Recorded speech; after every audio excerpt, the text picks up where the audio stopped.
জন্ম নিবন্ধন নাই বলে জন্ম নিবন্ধন লাগবে, আমার আমলের জন্ম নিবন্ধন কি পড়তে জানিও না, ইত্যাদি ইত্যাদি। কিন্তু পাওয়া যায়, পয়সা দিলে ঠিকই চলে আসে। পয়সা দিলে যখন ঠিকই চলে আসে, তাহলে পয়সা না দিলেও আসার কথা। এই সিস্টেমটা আমরা করতে পারছি না কেন? এটা তো একজন নাগরিকের অবশ্য প্রাপ্য, আমার জন্ম সনদ। সরকার ব্যবস্থা করতে পারে নাই বলে অজুহাত দিয়ে তো চলবে না, নিশ্চয়ই ব্যবস্থা আছে, কিছু একটা করতে হবে। ওই যে বললাম, যে টাকা দিলে করে দিতে পারে, সেটা সরকার কেন পারবে না? তাহলে আমাদেরকে সেই ব্যবস্থা করতে হবে। জন্ম সনদ তার প্রাপ্য যে কোনো সময় যে বয়সে চায় তাকে দেবার ব্যবস্থা করতে হবে। কি করতে হবে? ওই যে বললাম, সৃজনশীল হতে হবে, এটা থেকে আমরা নিয়ম বের করতে হবে, কারণ ওইটার উপরে সমস্ত কিছু নির্ভর। সেই জন্মসূত্রে আমি বাংলাদেশি, এটার একটা প্রমাণ, দালিলিক প্রমাণ। এই দলিল দিয়ে আমি ভবিষ্যতে যা কিছু করি। ওইটা না হলে এনআইডি পাওয়া যাচ্ছে না, এনআইডি না হলে পাসপোর্ট পাওয়া যাচ্ছে না, সব আটকে গেল সব কিছু। আমি বলছি যে এটা সবার একই সঙ্গে তার সমস্ত কিছু হতে হবে। যদি আমার জন্ম সনদ থেকে থাকে, তাহলে আমি এনআইডি পাবো। এগুলো এখন অনলাইন পাওয়ার কথা, আমরা অনলাইন পাচ্ছি কিনা? পাসপোর্ট অনলাইন, এখন ই পাসপোর্ট হচ্ছে কিনা? এখনো দেখি ওই এমআরপি করছে। কেন হচ্ছে? আইন তো আছে।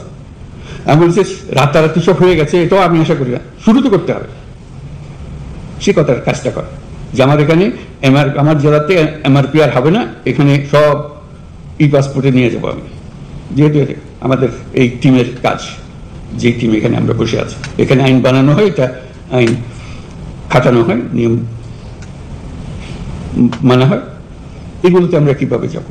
একটা থেকে একটা আমরা উত্তরণ কিভাবে করব? বলছে যে এখন জমি রেজিস্টার করতে পারছে না, আমুক করতে পারছে না, কর দিতে পারছে না, সব এখানে আমরা সব শুনছি যে সব অনলাইনের ব্যবস্থা হয়ে গেছে। হয়ে যদি যায়, সেটা বাস্তবায়ন হচ্ছে না কেন? কৃষি আটকে গেলাম কেন? এখনো জমির রেকর্ডপত্র আমরা অনলাইন পাই না, করতে পারি না, জমাকে বেচা কিনা আমরা করতে পারছি না। ঠিকই যার উপর থেকে আমরা ভূমি মন্ত্রণালয় বলছে যে আমরা সব করে ফেলছি, কিন্তু ইমপ্লিমেন্ট করতে পারছি না, ধীরে সুস্থ হচ্ছে। কেন পারছি না? এটাই হলো আমাদের অপারগতা। খেলোয়াড় হিসেবে আমরা সেই কাজটা করতে পারছি না। সেই খেলোয়াড়ের যোগ্যতা অর্জন করতে হবে যে আমাদের অনলাইন যেগুলো হয়ে গেছে, অনলাইনের সিরিজ হয়ে গেছে, অসংখ্য জিনিস অনলাইন। এটা কিন্তু এখানে বিল্ডিং এর বলতে বসা হওয়া, দেশে হয় না। দেশে না হলে এটা করে লাভটা কি আমার? এই জিনিস করে ফেলা যে আমরা এটা দেশে অনলাইন মানে এখন অনলাইন, আর কিছু থাকবে না। সেটা বলে আজকে রাতারাতি করতে পারবো না, রাতারাতি হবে না তো, সেটা আমি বলি দেখ, কিন্তু একজন ফার্স্ট হবে, সেটা করে বলছি। এই অনলাইনের জন্য এক জেলা ফার্স্ট হবে বলে আমি সবটা করে ফেলেছি, অথবা আমি ই পাসপোর্ট করে ফেলেছি, এটা 100% আমার জ্ঞান। আমি জমির যত কাজ আছে সব অনলাইন করে ফেলেছি, ফার্স্ট হয়েছি আমি। এটা তো হতে পারে, আমি সেকেন্ড হতে পারি, থার্ড হতে পারি, আমি লাস্ট হতে পারি। হবে না সে কথা ঠিক না। যাদের মধ্যে হয়েছে তারা কে কোন স্তরে আছে, এটাতে আমার যোগ্যতা, আমার কৃতিত্ব। এই বয়সে আমি দেশের এই টিমের, গভর্নমেন্ট সরকারের টিমে যুক্ত হয়ে কি কাজটা সমাধান করে দিলাম, আমার কন্ট্রিবিউশনটা কি? একটা হলো ঠিক আছে আমি করে ফেলেছি, তাদের বুঝ দেওয়া দরকার, বুঝ দিয়ে দিয়েছি, সেটা এক জিনিস। আর তাহলে আমি কি করেছি বুঝ দেওয়ার বাইরে, যেটা আমার থেকে হোক, সে আমিটাকে আবিষ্কার করা, অর্জন করা, সেই জিনিসগুলো না, সেগুলো হলো চ্যালেঞ্জ, সেগুলো হলো আজকে সেই সুযোগ। এখানে কারো রক্তচক্ষুর কারণে, কারো ধমকের কারণে কোনো কাজ করার প্রয়োজন নাই, অন্তত এই সময়টুকুতে। আমি নিজের মতো করে যেটা আইন, যেটা করার দরকার, দেশের জন্য যেটা করার দরকার, সেটা আমি করব। সেই কাজে আমি ব্যস্ত থাকবো, যাতে আমি করতে পারি। আরেকটা বিষয় বলে শেষ করবো, বেশি আলোচনা করবো না। শিক্ষার ব্যাপারে বহু স্তর আছে, আমি ওর মধ্যে যাবো না। শুধু তোমাদের কাছে এটুকু বলা, প্রাথমিক শিক্ষা একটু গিয়ে দেখা কি করা যায়, এটাকে একটু নজর দিলেই সবকিছু ঠিক আছে, আইনের কোনো অসুবিধা নেই। কেউ বলবে না যে না এটা করা যাবে না, করা অবশ্যই যাবে। একটু দেখা দিলে স্কুলের শিক্ষকদের সঙ্গে কথা বললে অনেক অনিয়ম বেনিয়ম আছে, সেগুলো তো আছে, তার মধ্যেও যদি একটা নিয়ম সৃষ্টি করা যায়, একজন জেলা প্রশাসক বললে একটা সৃষ্টি করা যায়, তার সেই ক্ষমতা আছে। শুধু একটু নজর দেওয়ার ব্যাপার। সারা দেশ জুড়ে অসংখ্য প্রাইমারি স্কুল, যার যার মতে সে চলে।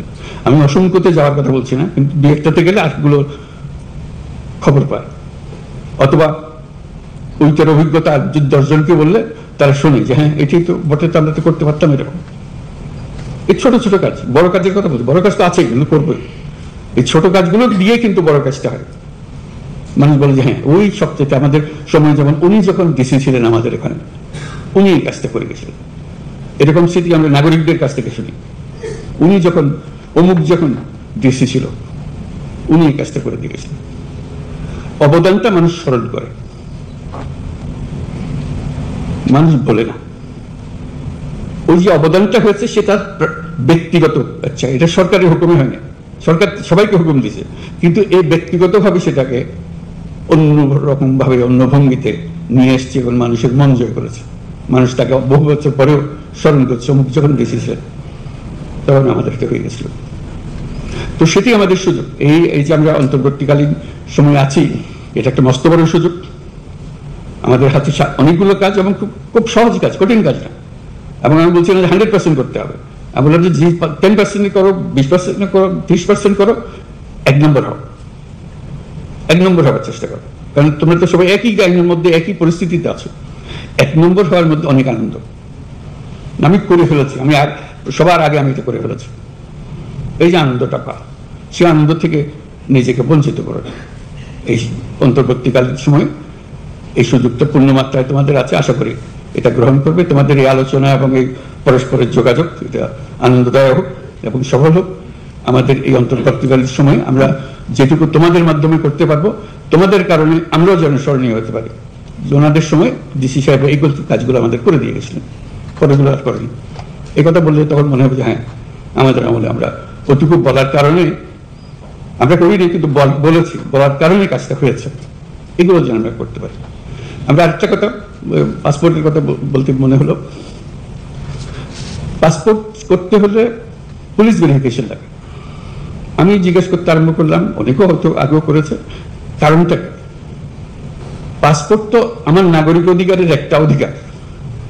আমি চোর না ডাকাত না কি, সেটা আপনি ভিন্নভাবে পুলিশ আমার বিচার করবে, কিন্তু আমাকে যে জন্ম সনদ দিয়েছেন সেটাও কোনো পুলিশ ভেরিফিকেশন দিয়ে করেননি। আমাকে এনআইডি দিয়েছেন, সেটাও কোনো পুলিশ ভেরিফিকেশনের জন্য অপেক্ষা করতে হয় না, নাগরিক হিসাবে পেয়েছি, এই দেশের নাগরিক। পাসপোর্টও এই দেশের নাগরিকের একটা পরিচয়পত্র, এখানে পুলিশ ভেরিফিকেশন কোনো লাগবে। আমরা আইন করে দিয়েছি যখন থেকে পুলিশ ভেরিফিকেশন লাগবে না। সে কথাটা গ্রামের গঞ্জে গিয়েছিল, যে তালি দেখে মনে হলো এটা পৌঁছে নাই, পৌঁছতে তো এটা হ্যাঁ আমরা জানি, তো এটা আবার বলার দরকার কি? আমার বলার কারণে তালি দেওয়ার অর্থ হলে এটা সুন্দর কাজ হয়েছে, তো তার মানে এই কথা বলে পৌঁছে নাই। অথচ আমরা এখানে সিদ্ধান্ত নিয়ে বসে আছি বেশ কিছুদিন আগে। এই যে দূরত্ব, এটাও যেন না থাকে। এগুলোর কোনো কারণ নেই, বিনা কারণে মানুষ হয়রানি করাটাই যেন আমাদের ধর্ম।